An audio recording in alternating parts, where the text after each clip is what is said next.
She's so fine. Hell of a hell of a blows my mind. Hell of a hell of a lights my day.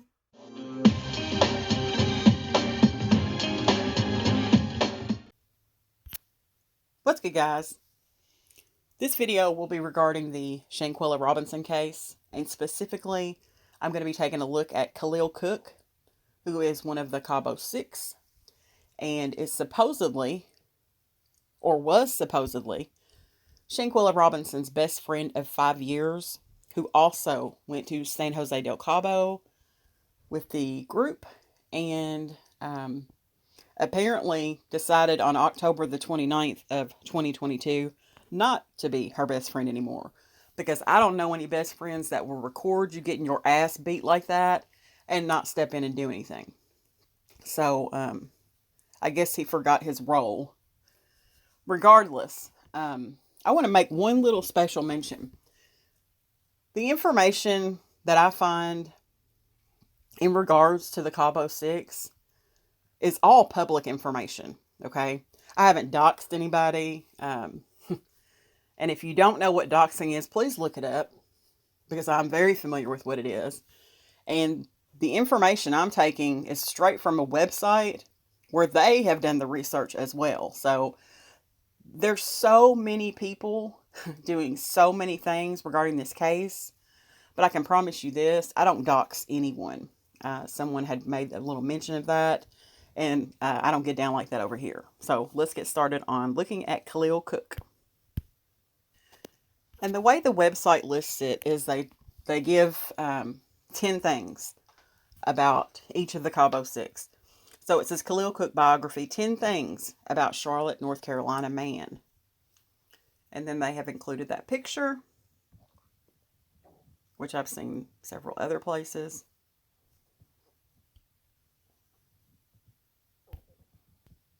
Now, let's get into the meat and potatoes of this. It says he is a resident of Charlotte, which is in Mecklenburg County, North Carolina. It says he previously lived in Martinsville, Virginia. He has an auntie, Letitia Green, who lives in Richmond, Virginia, while his uncle, Michael Penn, lives in Martinsville. Now, what's interesting about his uncle, Michael Penn, is that there was a petition on change.org in regards to his uncle. And it says, Mike Penn was sentenced in the state of Virginia for nonviolent drug conviction. This was his first charge, and he received 55 years in prison. He has 4 sons and family and friends that miss him dearly. He knows what he did was wrong and knows he has to be punished. The time he got, though, doesn't fit the crime he committed. I've seen murderers get less time than that. Just trying to bring awareness of the harsh drug convictions in this country. Now, we're going to get to this in just a second, but Khalil Cooke's mother commented on this petition. So this is her brother. And she said, Mike was sentenced to 55 years in prison on drug charges as a first-time offender. This is unjustifiable. He deserves a second chance with his family and friends. We are desperately seeking some relief. Now, she did this 7 years ago, and the petition is closed.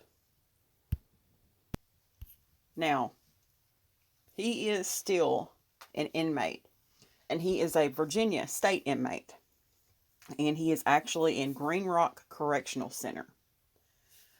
All right. But I found something interesting in looking at Khalil's uncle. I'm wondering if the apple didn't fall far from the tree here, because while looking for Khalil's uncle, Michael Penn, I found a Michael Antonio Penn, same city, Martinsville, and he was charged in May of this year with distributing fentanyl and distributing xylazine, according to authorities in the Henry County Sheriff's Office. Now, back to Khalil. It says he went to Mallard Creek High School in Charlotte. And like I said a few minutes ago, his mother, her name is Komika L. Penn, and she also went to Mallard Creek High School. It says that Khalil Cooke attended Winston-Salem State University, which is in Winston-Salem, North Carolina, which is also Forsyth County. Notice it says attended. It doesn't say graduated. I don't like that because I can't verify that. Khalil was 2 years older than his fellow Winston-Salem State University alumnus, Shanquella Robinson. So him, Khalil, and Alysse are roughly the same age. Both of them were 2 years older than Shanquella. Winter Donovan was 11 months younger than Shanquella. And it says that Khalil and Shanquella met in 2014. It doesn't say how they met. But, I would assume, and again, I hate that word, that they met through school. On August the 12th of 2018, Khalil's maternal grandmother, his mother's mother, Forestine P. Penn, died in Charlotte. His grandmama has a twin sister, Lauristine Penn, who still lives in Martinsville, Virginia. So we got Forestine and Lauristine. That's unique names. And she was survived by 2 daughters, Komika Penn, which is Khalil's mom, and Letitia Green, which is the auntie that lives in Richmond, Virginia. And she also had 1 son, and that's Michael Penn, the one that's actually in the Virginia State Correctional Institute. And then Khalil has 8 first cousins on his mother's side. So, there's that. One more thing. Khalil came from humble upbringings. His grandmother actually worked in the school cafeteria, the Charlotte Mecklenburg school system, as a cafeteria worker.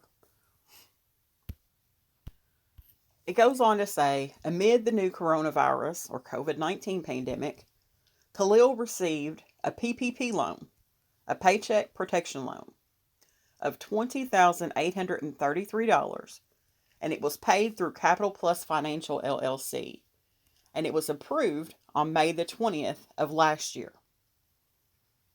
So Capital Plus Financial LLC issued a PPP loan to Khalil Cooke, and he listed himself as an independent contractor. And the industry, it says all other specialty trade contractors.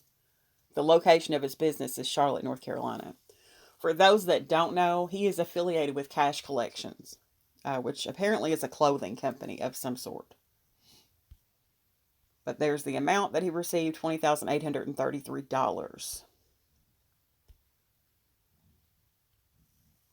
And it says as far as the status of the loan, it was either paid in full or forgiven. And I would be 99.9% sure that it was forgiven, as most of them are.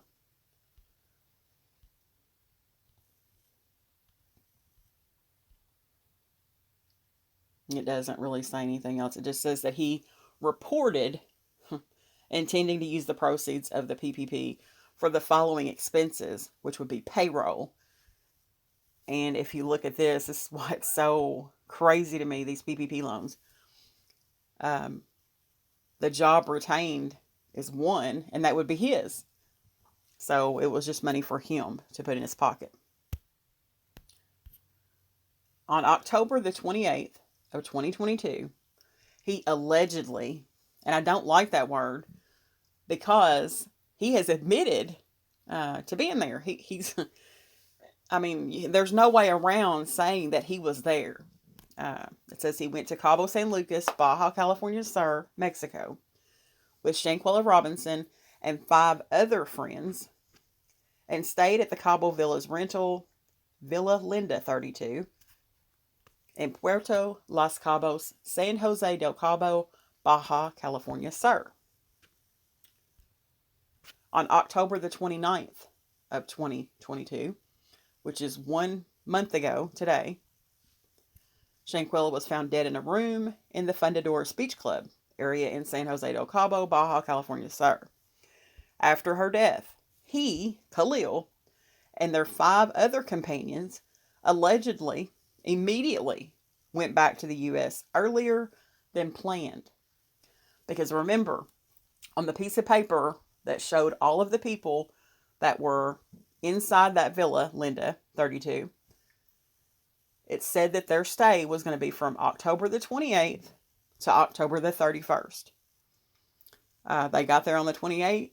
The incident happened with Shanquella on the 29th. And on the 30th, they were hauling ass back to North Carolina. They were getting the hell out of Mexico. It says he was 27 years old when Shanquella Robinson died on October the 29th. And I'm getting this information from the Conan Daily website. And on each one of these, he has a different date. But on this one, it says on November the 23rd of 2022. I believe it's November the 15th. It says a video surfaced showing a woman attacking Shanquella in a hotel room. He was allegedly in the room with other people recording the attack instead of intervening. And if that's a best friend in his book, man, I don't want no parts of that. It's just, there's no words for it. Now, his business, Cash Collections, did have a Instagram page, but that is now ghosted. And Shanquella actually featured some of his clothing in her exquisite boutique. And I mean, it's sad. It's so sad to me. Because it's like she was helping put him on, you know, she was clapping when he was succeeding, and in the end, that's not what he did for her. Not much else is known about Khalil Cooke. He's been relatively quiet, and like everyone said, they've mostly deleted their social media, minus Nazir Wiggins, who has a whole lot to say, and I probably will work on his video next, because he can't keep his mouth shut. So, that tells me a lot about Nazir Wiggins. But Khalil Cooke, he's been pretty quiet. So, and I will update these as I find more information. Please believe me. Because there's something out there. I'm just trying to cover it in a way so that we have it should somebody take something down or what have you, because this will prove to be a resource should they take something down. And so that's mainly why I wanted to do this. But I'm going to end the video on that note, and I will be back with the next video soon. Thanks for watching, guys.